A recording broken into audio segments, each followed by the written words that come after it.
Good day, Creative Spirit, and welcome to our Advent 3 sessions. We'll start with Voices United, number 60. O come, all ye faithful, and we'll do verse 1, 3, and 5.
Oh, it feels good to sing a Christmas carol during Advent. All right, and one more. Because Advent 3 is joy, I just can't help myself, I'm not going to lie, but to sing at least the first two verses of number 59, Joy to the World.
Repeat the sounding joy. Yes, that is what we are going to do today. We are going to focus on joy. So from our Advent intentionally, God, you know us. We want to be more joyful more often than we are. And we want to laugh more than we do. We want to smile instead of finding fault. We find so many reasons to be angry or upset or frustrated. Help us to find true joy in the intention to truly live in your world, not just observing and critiquing. Be patient with us as we learn to celebrate all of your creation with joy. Be patient with us as we learn to laugh once more.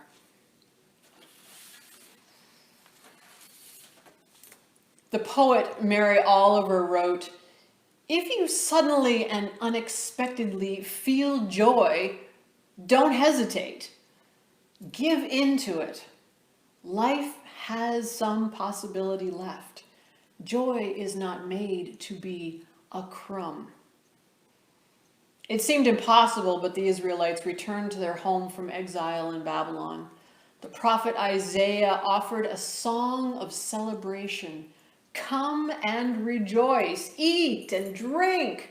Get your priorities in order. Can't you see that God is close by? The people rejoiced, amazed to have a second chance. The end of the story has yet to be written. When we light the candle of joy, we celebrate the one who has come, is coming, and will come again.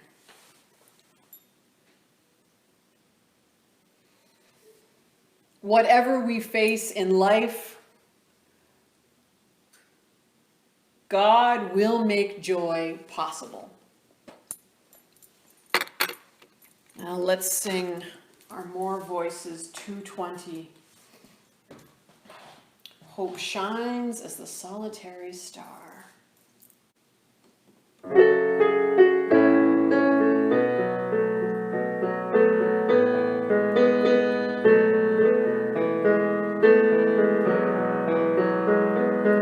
Hope shines as the solitary star. Faith is the inner light. You and I together mirror the light of lights and illumine the pathway home. Peace and joy as the solitary star. Faith is the inner light.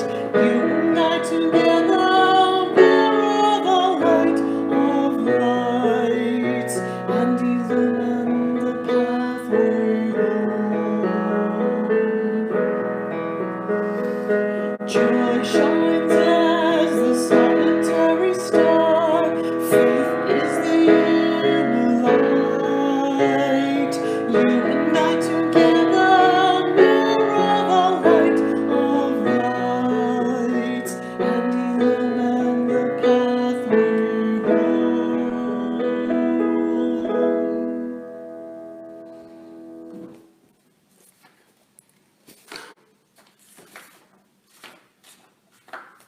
And in our responsive prayer today, let us pray.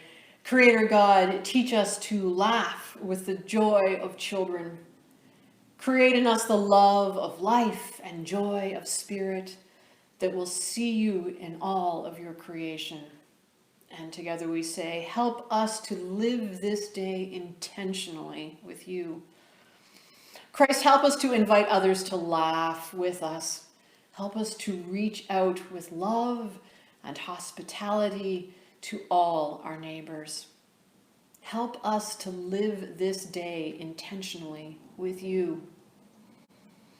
Spirit, what a wonderful gift is laughter. Thank you for giving us the ability to sing and to laugh and to share the joy with others. Make us bold enough to dare to bring joy into places where it is rarely felt. Help us to live intentionally with you. Amen. Before we begin to engage in our spiritual practice of creativity, we'll go through some of the things that you will need for today. Because as we are focusing on joy, and we have been talking about an intentional Advent, that being as attentive as possible to the feel of things, to seeing how your brush moves on the paper, to how the paper itself feels, how the paint, watching the paint move. With joy today, we are adding to the list, and anything that you can have it, that you have at home, like, oh, glitter. Yes, I know some of you are going to say, yay, Carolyn, finally glitter. Glitter makes some of you happy. And so today, being joy, the week of joy, I am going to spread some happiness. If you've got glitter, it's the day to use it. All right, let's get back let's refocus, Carolyn, shall we? Okay. You will need 1 sheet of 9 by 12 watercolor paper. You can go ahead and cut that in half, right? 1 sheet of 8.5 by 11 cardstock. It does not have to be white. You can, if you've got colored cardstock at home, that painted pieces, ornaments on top would look great, then by all means, please do. Otherwise, the white cardstock is perfectly fine. You will need, as you can see, 2 jars of water, 1 dirty, 1 clean with a drip of dirty in it. Some painter's tape will always, help.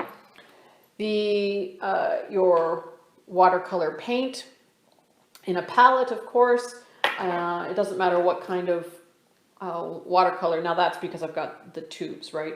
If you have the pans, that's fine. The liquid watercolor, the pencils, whichever you happen to have.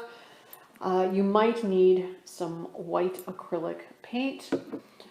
Glue, be it the white glue or the glue stick. Glue stick works great for gluing our pieces on watercolor paper to the cardstock.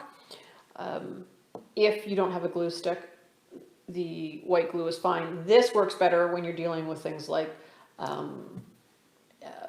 decor, right? So that if you're dealing with glitter or with beads or with whatever it might be, this is going to work better for that. Some very fine crafter's wire, if you happen to have it. If not, fear not. But if you do happen to have it, this will be the day for it. A ruler. Did I mention cord, thread, string, something fine? That would come in handy. Scissors, markers of a wide variety. Your Sharpies, fine and ultra fine, metallic markers if you have them. If you have glitter pens, this is a great time to be thinking about glitter pens, or if you happen to have gel pens. Gel pens are a lot of fun, and some of those have glitter in them. This is a good day for that too. Let's see, a pencil. You will actually need a pencil. Your brushes. How can we do this without brushes? Well, we can't really.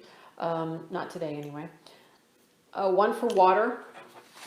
Ideal a wider one for water, or if you have watercolor brushes, then one that's ideally a wash, like a mop, that would be fine too. And a round brush, right? And I think that is it. Oh, no, of course not. Salt, table salt, coarser grind salt, bubble wrap, saran wrap. Didn't unfold it again this week. Oh, look, there it goes. That's fine. Your rags or cloths, or your paper towels if you happen. And a straw of all strangeness. Yes, a drinking straw. Now, many of you may not have drinking straws at home anymore because, well, plastic drinking straws are a no-no, essentially, right? Hence the reason maybe I still have some, because they've been a throwback from many a moon. If you have drinking straws, great. If not, it's not hard to make one. You could take a piece of plain old white paper and just roll it up. Remember long time ago, you might have been subject to, kids doing spitballs at school. I hate to say it, but you can just roll up a piece of paper, like a sheet of magazine, or right, it doesn't have to be this long, stick some tape on it, cut it off so that it's a more manageable size, or roll it more tightly too might help. But if you don't have drinking straws at home, fear not. It is not impossible to make one out of scrap paper. All right, I think, did I cover everything? Glitter, did I mention glitter? I know I mentioned it, but depending on whether you have, like, this is what they call confetti or tube confetti or something. It's fun and sparkly. A little glitter. This is a big jar of just glitter, yeah, whatever you happen to have. All right, and if you don't happen to have any of it, that's okay, because you can always do patterns and things with your markers, right? Okay, let's get to it. All right, here's our first piece of what I would consider to be joy. Joy, it's happy. It makes me smile. I think that it's important that today is just about bringing joy. What makes you smile when you do this? When you see a tree full of beautiful lights and pretty decorations, it brings joy, right? And I know it may sound, and I don't want to sound trite or overly simplistic, but I think during these times that this is important that we look even at the small places that bring us joy. And right now that is our creativity. And if a little glitter and some fun paint and some blowing through a straw bring joy, then by all means we are going to bring a whole lot of joy today. All right, so that's our first piece. So so this is the half sheet of 9 by 12, right? We've got our standard 9 by 12 sheet of watercolor paper, cut it in half. So we have a half sheet. Then you'll want something so you need a pencil, an actual pencil, Carolyn, and not a super hard lead. You don't want to press. You don't have to press to, and that's why I shouldn't be using a mechanical pencil. I admit, I really should be using a proper leaded pencil that you have to, put in a pencil sharpener. These have a tendency, unless you're really, really careful, to leave dents, right? So a softer pencil won't leave dents, but it might also leave a line that's a little darker than what you like. So I don't know what to tell you. Six of one, half dozen of another. Just go ahead and be light with your whatever pencil you may have, because there is no wrong. All right, what I'm going to do is, because in this piece, again, we have what is to be representational of evergreen, right? I know it looks odd, but I thought it was a fun little bit. So you'll want to leave, maybe if you don't want to do it in both corners and you only want to do it across the top, then maybe you could do it across here, move the ornaments down further. However, you might need a little bit of planning ahead of time. For the time being, I'm going to think about, the two top corners. So I'm just taking something to trace the circle. Not too big, because if it's too big, then your branches, when you blow your paint, is going to end up blowing into your balls, and that sort of ends up, that has a whole other range of problems with the paint mixing together, and I had some fix-ups. I don't know how well you might be able to see this, but right in here, some of the green bled. I wasn't careful, and it bled, and then it got into the glitter, and it was a glitter disaster, I'm telling you. All right, and then something smaller. I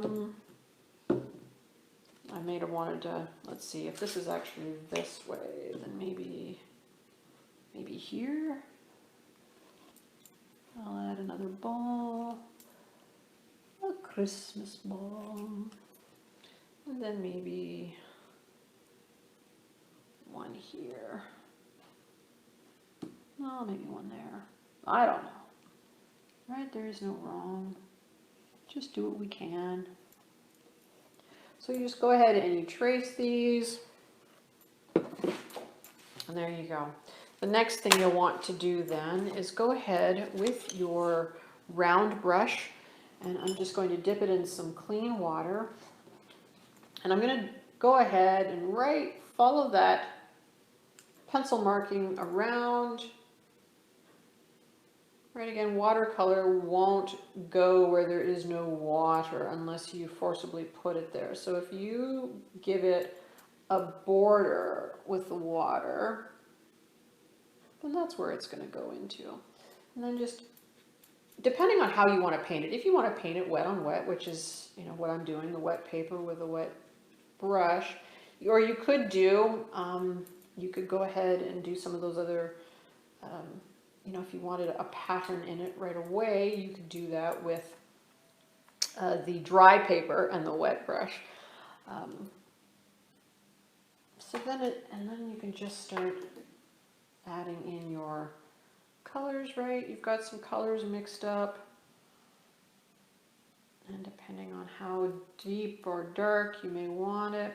I heard something recently that I thought was sort of a brilliant analogy of how to describe color or tints, intensities of watercolor. And that was the first tint or range of your color should be the consistency of tea, right? So when you're putting your water and your paint together, the consistency of tea would be the first value. So if you're thinking 3 values, the next would be, if you add a little more paint to it, the next would be then 1% milk. And then the next value, the last value, would be cream. So that would be an interesting way to initially gauge your 3 values. With those values, you can do, as this individual had said, just about any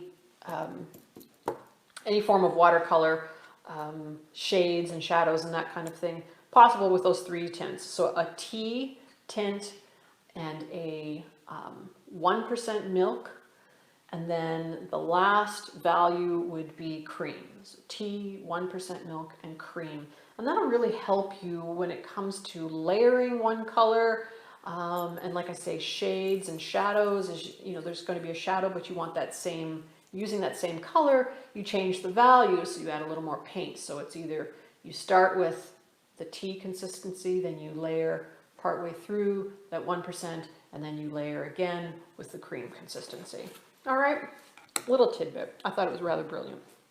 Okay, so you're just going ahead and filling in these as much as you so choose. And then you can let it dry and you can go back over top with a, and I'm just trying to get closer to the pencil there. And it may not be perfectly around, that's okay. Go ahead and do the others. Now, when that is dry, then you can, I would suggest, here's one way of not worrying about getting paint in your blown paint in your decor, the things that on your ornaments. If you want, I mean, this is it, right? Of course, this is whatever floats your boat, right? There is no wrong. So if you want to do something that has multiple colors in it and want to do the bubble wrap or the saran technique, that's fine. Absolutely, go ahead, do it. Yeah, the more the merrier. It's fun, right? This is supposed to bring joy. So once you do have your 3 ornaments done, then the next thing you're going to want to do would be the corners or just the side, or maybe, hey, here's an idea.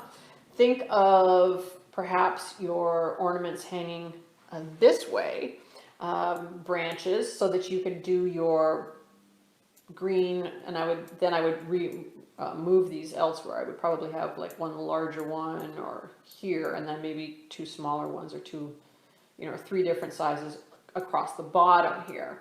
And then you can do all of your green paint blowing up here, and have them hanging down, so that maybe this wasn't, obvious enough as far as the branches go, because you're thinking, well, it's, you only really usually see branches from, that's not true, branches from the top and the bottom, but maybe for you would rather have just the branch focusing in, like a close-up, the branch at the top, with the little pine needles coming out of it. So that's always an idea, right? Doesn't have to go like this. If you prefer to use landscape, that's fine. How does one go about doing this blown pine, you say? Well, here's an example. And what you will need is, I chose 3 different, depending on what greens you have. I've got 3 different greens. If you don't have 3 different greens, again, you can use those values of greens. So use 1 green, make it first the consistency of tea, right? And put that down. And then I'll show you how to blow it in a moment. And then when it's dry, and a hair dryer might come into effect here. You don't want to blow it then, of course, wherever and get it into what you've already painted with your ornaments. That's a cautionary tale with a hair dryer. But once it's dry, then you can change that value of that same green by adding a little more paint to the 1% milk value, right? Let it dry again. And then the next, and so then you will get those same colored needles, but they will be definitely have a little more dimension as one is further back in the picture than the other. I chose different greens, that's fine, because I have them. So here is how you would go ahead and do those branches. So if you're doing it from the corners, or even if you're doing it, well, let's say if you're doing it from straight across the top, I would just go ahead and do some, right, not necessarily all the way straight across, but just some areas like that. See, so there is some pooling there happening. I'm going to take my straw, and then I'm going to blow.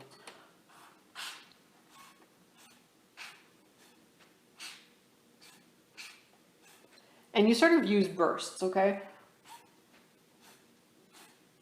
And you see that you can guide it a bit.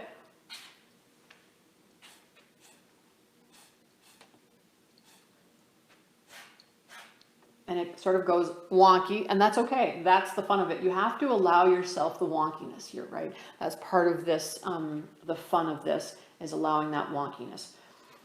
Then you let that dry. Now, if you're totally impatient and you don't want to use a hairdryer, because like I say, there's still some pooling, right? If you were to use a hairdryer, it's going to blow, and you're definitely not going to have any control over that. You can always take your rag and, because this is the lighter value, carefully, and I say carefully because you see what happens, that just blobs up. Paper towel, should have used the paper towel. Paper towel wouldn't have done that so much. There we go. Yeah, don't use the rag on that, use the paper towel. Something softer, more absorbent, because it doesn't move then the paint as much.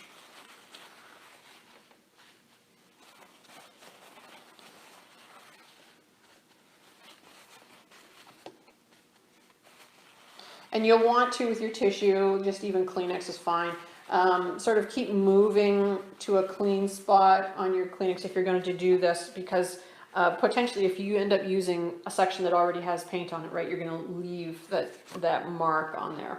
So that would be the first layer. And then you let this dry. So again, yes, practice and patience. You could actually be working on the other piece at the same time.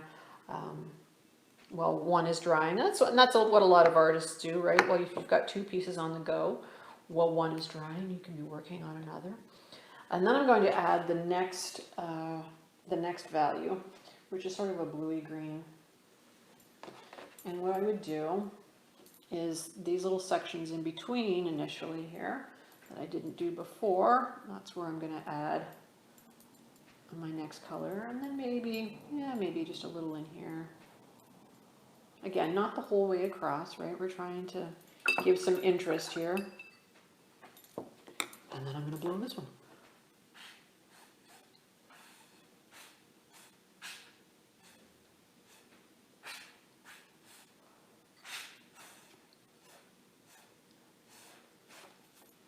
And you can always, if you're worried about it getting too close to your ornaments, you can always turn the whole piece right around. You'll notice that I didn't, we weren't taping that piece down today. So lift it up and just blow it back the other way.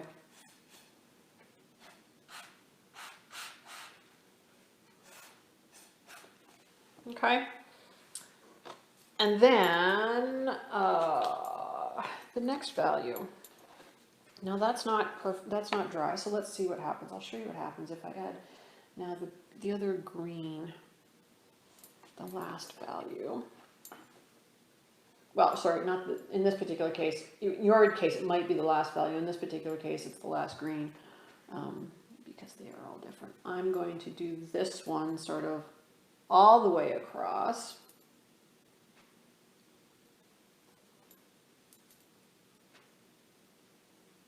Right. And then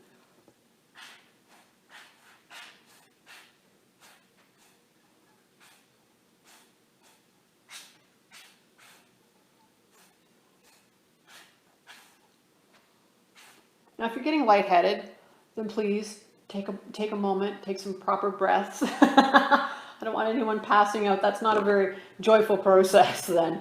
But as you can see, and depending on how if you want the branch, if you want more paint, like the solid colors happening, then go ahead and add some more solid in here. There's nothing to say, there's nothing to say it's like that you don't have to have or can't have. They're like, well, I want it, I want more of a solid color over here as well.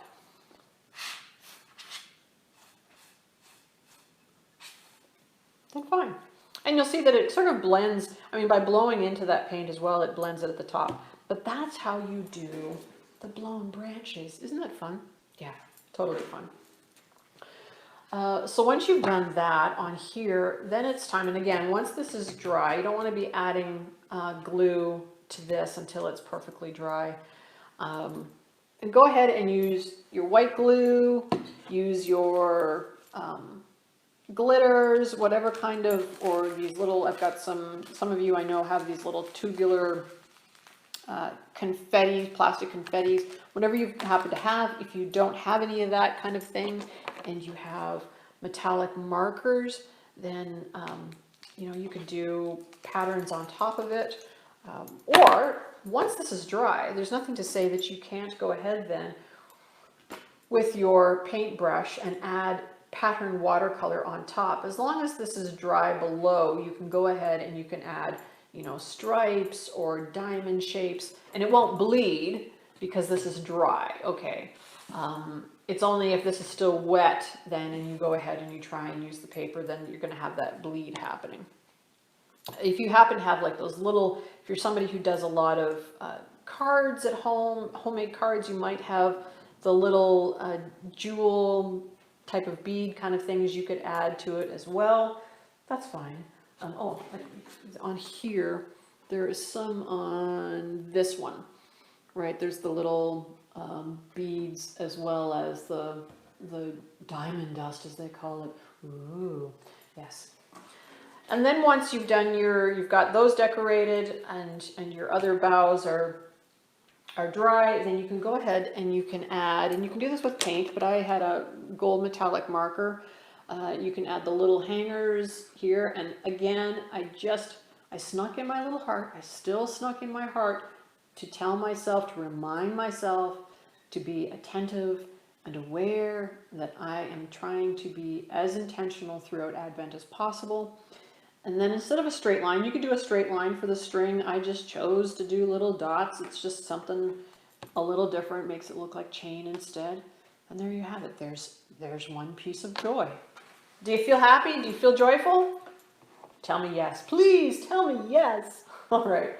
The next piece of joy, sparkly, fun-filled, ornamental joy, is this piece. And this is using a combination of watercolor paper and your cardstock. All right, and it's a cutting and pasting. The version that I'm going to show you is a cutting and pasting, and then I will briefly mention to you another way to take out the cutting and pasting if that's not your thing. All right, I realize that this might be a fine line between, it's a little crafty this week versus strictly our art, but we are creating, and as we are seeking out joy, I wanted to, for those that really love like the added extra bits of glitter and beads and the cutting and pasting, then this, this is also encompasses that. All right, how we go about this is you will need that other half of your watercolor sheet that you cut in half. All right. And if you cut your 8.5 by 11 cardstock in half, now you don't necessarily have to, depending on how many, you may want more ornaments, right? So you could keep your 8.5 by 11 and have more ornaments on the page. Or this was just the half size, right, of the 8.5 by 11, which is very doable. It's not too overwhelming, okay? So cut your 8.5 by 11 cardstock in half as well and set it aside. This, your watercolor paper. Now this is very much like we did last week for peace, right? This is what we did last week for peace. Remember, we had the different techniques and we just did it in the stripes this way. Well, this week you could do exactly the same sort of thing in the lines. Then when you go to cut out your ornaments, with the understanding that part of your ornament, you may have that obvious horizontal or vertical line in it. If you want something that's a little more organic and very free, then do your patterns in sections sort of all over the place. And you could do like bubble wrap over here and bubble wrap over here, and then a little saran and a little salt, and mix them up so that what you have is a page of all over the place. I'll show you the page that I cut out from here. And you can see where in some cases I did some of the blowing technique, right? Did some of the blowing technique. There was the saran section up here. There was some bubble happening here. There were all kinds of wild and crazy colors. There were some sections where I just dropped water into, so clean water from your brush into the darker color gives it these, right where I put those little jewels, it gives these little areas where the color is pushed away, and it lightens up those little dots, right, with a little bit of a blooming kind of effect. So that's always an option. So don't worry necessarily about how that piece looks, right? Kind of like this. Here's one that's got, now this didn't have any techniques on it, it's just got color all over the place. And that's fine too. If you would rather do that and do all of your fun texture and things with your added extras, your glitters and your beads and that kind of thing, then that's fine. Color, no real rhyme or reason there, just hodgepodge all over. All right. While this is drying, because you know that I did this mostly as wet on wet, right? So I didn't tape it down again because I wanted to be able to use all the paper. So wet the whole thing, put your watercolor down and set it aside to dry. While that is drying, you're going to want to cut out some ornament shapes for tracing. And what I found was if I took a piece of, so here are the little ornament shapes that I ended up with, right? No real rhyme or reason. Oh, and of course my heart, because I couldn't get away from that. Oh, no, there's one more here. See? And you'll see that this is just, again, I'm just using scrap copy paper. Recycle bin. Yes, you have heard me say it time and time again. Sorry for my arms here for a second. So a scrap piece of paper. What I would do is, depending on, you know, kind of eyeball it. Do you want your ornaments no wider than, or, you know, no wider than this, right? Let's say, yeah, that's about, say no wider than that. So cut yourself a strip from your paper, approximately that. And you can see how intensely exact this is. Oh my, yes, Carolyn, the exactness of it all. And depending on whether you're doing something like this or like this, is your, depending on how, you know, long your piece is. But then just fold this piece in half. Instead of having to cut the whole kit and caboodle, right? I kind of did it like a snowflake. I mean, I just thought, okay, I want something that has a larger top with a little pointy thing at the bottom. So here you've got your paper. Remember to give yourself a little bit of a top. So I'm just going to say, okay, so there's my little, I'm just snipping the top. And then, so that's where the string would come from. Now I can't get my scissors back in there. Smaller scissors, more helpful here, just as an FYI. Seriously, I can't get my scissors back in there. Arrgh. Okay, come on. Oh, patience. Okay, there we go. And then you just start, let's see, I have no idea, this might not be as bulbous as I would in and out and in, and then a little point, and let's see what it looks like. It's a very skinny ornament, but there's nothing wrong with that. If you want something a little more rounded, right, set that aside. Again, a little bit at the top, and then a little rounder. And again, turn the paper versus trying to turn the scissors. And then maybe something that goes, again, that has that little interesting bottom to it. What does that look like? There you go. Sure, why not? Those are fun. And as you can see, this, I wasn't even sure, but this turned out to be a little more triangular, and that's fine.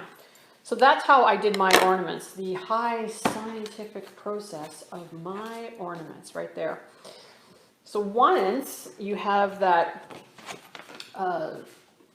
wonderfully, wildly colorful piece done here, then you can go ahead and you can decide. The fun thing about this is that you can pick whatever portion you think is fun, that maybe it has the most color, or things that you like the way the colors are blending or bleeding. Like here's a section, right, where there's a lot of interesting bleed going on.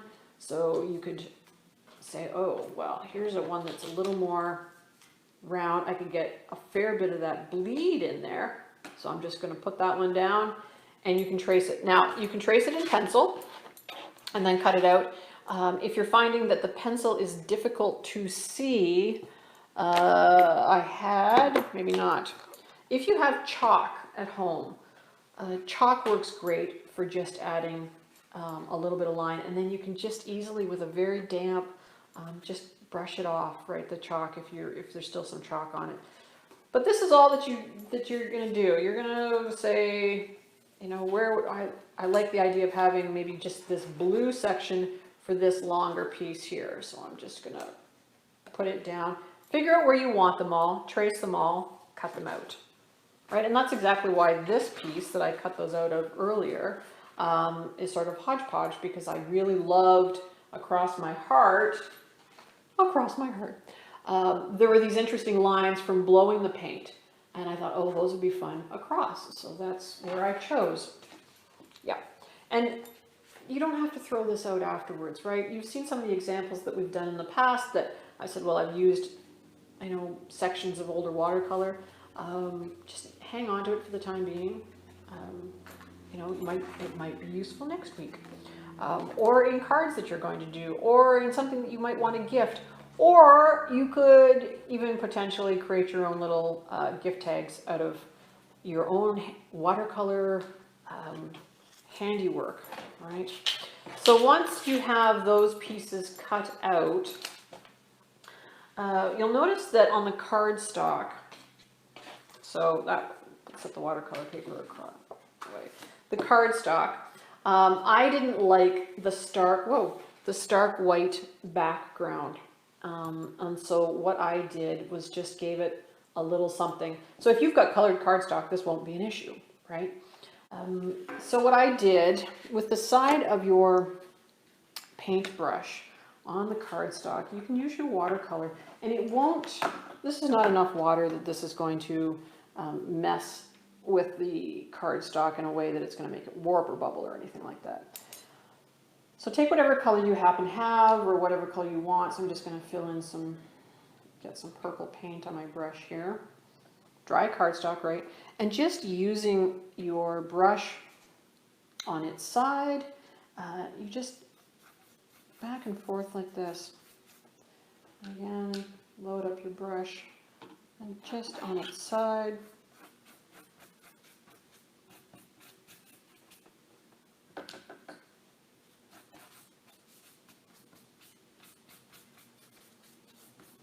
Just like that. And that just helps to take away that stark white background. One thing that I also found too, that, again, up to you, I just went ahead with a metallic, actually what I did first, before I decided that it still wasn't enough, I took the metallic marker around the edge. And one way of doing that easily and fairly quickly and efficiently is take a ruler, decide exactly how, and eyeball it. Don't worry about, whether or not you're measuring this, but eyeball about the width, or depending on how wide you want it, or sort of the width of your nib. Put some scrap paper underneath of whatever your surface is, because you don't want ink all over it. Okay, find the edge or however wide you might want it, and then just run it straight across like that. And you see that I did it a little bit wider, so I didn't want to have to go back and do this. I was trying to stop from doing that. Good job, Carolyn. But anyway, you get the picture. And do that. Wipe off, as you do it, wipe off your edge, because you will find that there will be likely marker on it, and you don't want the marker to spread across on the other portions. But that just helps also frame it up a bit. Okay, once you've cut out then all of your heart shape, or your heart shape pieces, once you've cut out all of your ornaments, you can go ahead and before you decorate and before you glue them down, if you want to do the strings, now you don't have to do the little metal loops and the strings if you don't want to. If you want to paint them on, that's fine.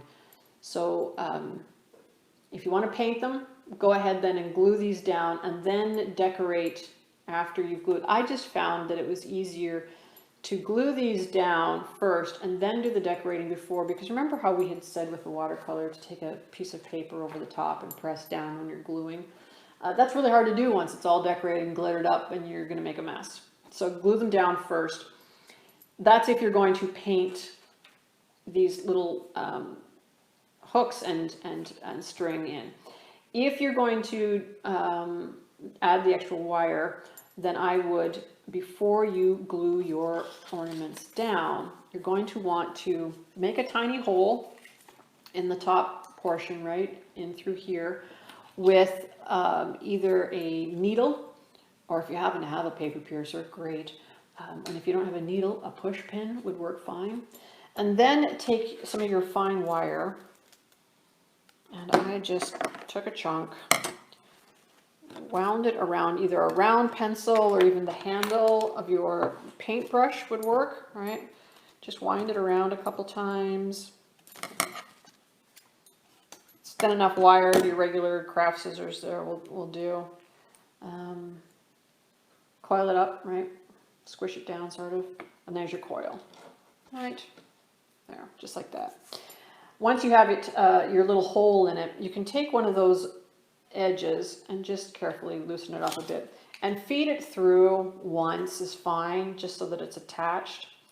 Do that with all of them, and then glue your pieces down. All right, because you can add after the fact, because these will move and stuff on you.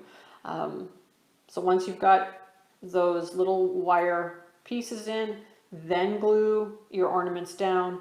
Go ahead and decorate your ornaments as you would like. Then if you've got some string, you can add some string. And again, I've just done the holes with the same push pin or paper piercing or needle, and fed it through. I taped them down initially just so that they would straighten up, because they had kinks in it, right, from being all wound up. So I pulled it tighter, taped it down. The tape may give way, so I just added a couple spots of the white glue to it and then let it dry. And there's your, and then of course I added joy at the bottom, which is not necessary. And I had mentioned too that there is a way to do this without cutting and pasting. For those that are with us, who had been with us for our poppies, or you could refer back to the Remembrance Day video if you wanted on YouTube, and that'll show about negative space painting. And negative space painting is you take something like this, and then you trace out in chalk all of your patterns where you want the ornaments to be. And again, you can still trace them. You can still make the shapes and decide where you want them, but then trace them out in chalk. Then all the space around the ornaments, you take white acrylic paint and you paint out those sections, okay? And you could do it that way. And then when it's all dry, then you can take marker over top of the acrylic paint, your metallic marker, right? Or again, more paint on top, maybe the black acrylic paint then, and you could paint your strings and do it that way if cutting and pasting is not your thing. And so there you have your 2 pieces of joy. Before we recenter ourselves, I want to share something with you. From our readings that I've been doing, the Advent intentionally, they also break it down into daily, so that during the week you've got something to be aware of that you can help focus yourself. And I just want to share this one with you because it's just so darn important. It's just perfect for today. And that is, today is going to be a great day to delight in color. This is the time of year when there is a lot of color to see. I will notice how the light affects the way I see color. I will be happy to see all the different colors in faces and in eyes and in hair. I will notice the colors of people's clothes. I will find joy in the diversity of color. So when you're wrapping presents, perhaps this week, if you're on to that point, some of us haven't started shopping yet, but if you're wrapping, notice the color, notice the beauty in those, in the hues and the metallics, and again, depending on whether you're doing it in daylight or under fluorescent light, the color is always going to shift. And I love this suggestion here. It says, create a colorful paper decoration. Well, now, how about that? So I think that this definitely falls under the create a colorful paper decoration for the week. So let us refocus now. We're going to recenter. Feet flat on the floor. Back up as straight as you can. And on deep breath in, and you say, may we see the joy of God. And on the way out, in all of creation. And again on the way in, may we see the joy of God. And on the way out, in all people. And one more time, may we see the joy of God. And out in all the moments of our day. May we laugh and live life intentionally. So let us pray.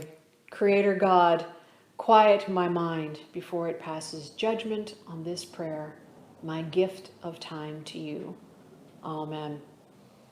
Have an amazing week. Enjoy your color, the beauty of the decor. Just find whatever little bit. Like I say, I don't want to sound trite. I know I said it before, but I don't want to sound trite in saying every little place that you can find joy is so very important right now. And have a wonderful, wonderful, joy-filled week. And I will see you next week for Advent 4. Until then, blessings.